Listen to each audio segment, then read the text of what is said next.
nagaanii fi haraarrii jaalalli waaqayyoo hunduma keessaniif baay'atu.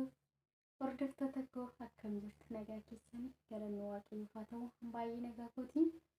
Isinis waaqayyoon eegamtanii nagaa akka taatan nagaan keessanis guutuuf irraa akka ta'e gooftaa biraa abdiin qaba. Inni nagaatti nu eegu jaallatee waaqayyoo gargaaree guyyaa kana nuuf laate maqaan isaa bara baraan haa eebbifamu.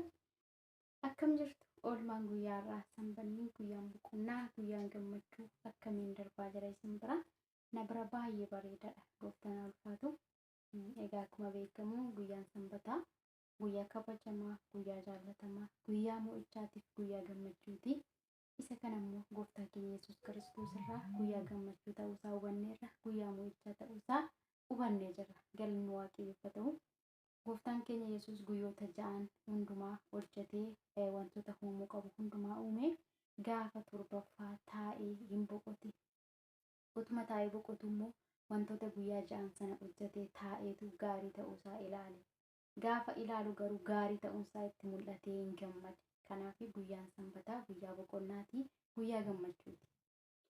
Guyyaa mo'ichaa kan jennuuf immoo gooftaa Yesuus Kiristoosiin du'ee guyyaa sadaffaatti gaafa du'aa ka'u guyyaa sanbataati. Kanaaf guyyaan sanbataa guyyaa itti arfiin du'aa injifatamedha. Kanaaf guyyaa mo'ichaati. Gooftaaf galanni haa ta'u.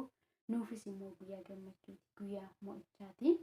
Egaa foon keenya kunillee biyya hambaa keessatti hojii dhiisee yoo boqochuudhaa baate hafuurri keenya gooftaatti hin gammada. Maddi gammachuu keenya yeroo hundumaayyuu waaqayyoodha. Ameen. Gooftaan isin haa eebbisu.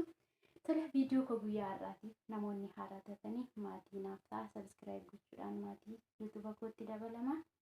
Hordoftoonni koo immoo viidiyoon koo kun kan isinitti tole laayik, sheer, koomentii gochuutiin na jajjabeessa. Har'a gaaffiin qaba hunduma keessan irraayyuu.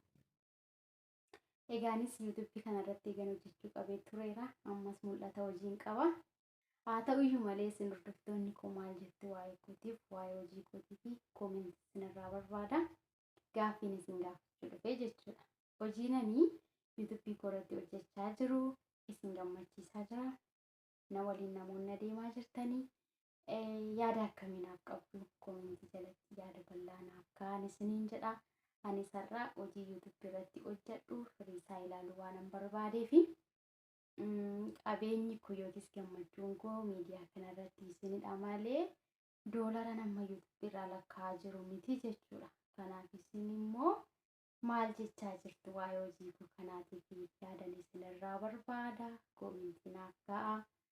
Waan narraa jibbitanis waan narraa jaallattanis otoo akkas ta'e otoo akkas jette otoo akkasitti hojjette kan jettanis isinirraan barbaada jechuudha. Yaada naaf kaa'aa.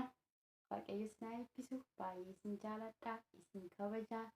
Yoo waaqayyo jedhee bara jiraannu keessatti waan gaarii walirraa akka barannu gooftaan nu haa gargaaru. Karaa hundumaatti eebbifamaa milkaa'aa. Barri isa deemaa jiru kun immoo bara gammachuu bara mo'ichaa isiniif haa ta'u. Bara lafarraa qabdan keessatti fannoo gooftaa jala isiniif haa ta'u. Filannoon keessanii ayyaanni isaa afee isinirraa jiraatu. Ani baay'ee tokkoon isin jaalladha. Isinis immoo warra na jaalattanii jaalanna jedhaati koomentii naa kaa'aa. Warra na jibbitanis immoo naa kaa'aa. Sababa na jaallattaniifis natti himaa. Sababa na jibbitaniifis natti himaa. Ani garuu sababni isin jaalladhuu fi waaqayyotu jaalala. Namni nama hin jaalanne immoo mootummaa waaqayyoo keessaa qooda hin qabu. Isiniif jedhee otoo hin taane kan isin jaalladhu ofii koodhaaf jedhee lubbuu koof jedheen isin jaalladha malee waan isin waan gaarii naa gootaniif, waan isin laayikii naa gootaniif, waan isin koomentii naa gootaniif osoo hin taane, waan isin natti bareedaniif, waan isin natti fokkiftaniif osoo hin taane ofii koof jedheen isin jaalladha. Jaalala immoo Kiristoos isa na jaallate irraan bare waanta ta'eef ani jaalala isin sanatti qabamaa jiraadha waan nuun jedheefi Kiristoositti qabamne jiraachuun keenya immoo wanta inni fakkeenya nuuf ta'e hojjechuudhaan kanan isin jedha. Waaqayyo bara keessan haa eebbisu. Eebbifama yoomiyyuu isin jaalladha. Jaalalli immoo hafee jiraata. Mootummaa waaqayyoo keessa jaalalli hafee jiraata. Jaalalli hundi amantiiti. Jaalalli waan hundumaadha. Jaalalli danda'aadha. Jaalalli obsaadha. Jaalala qabaadha.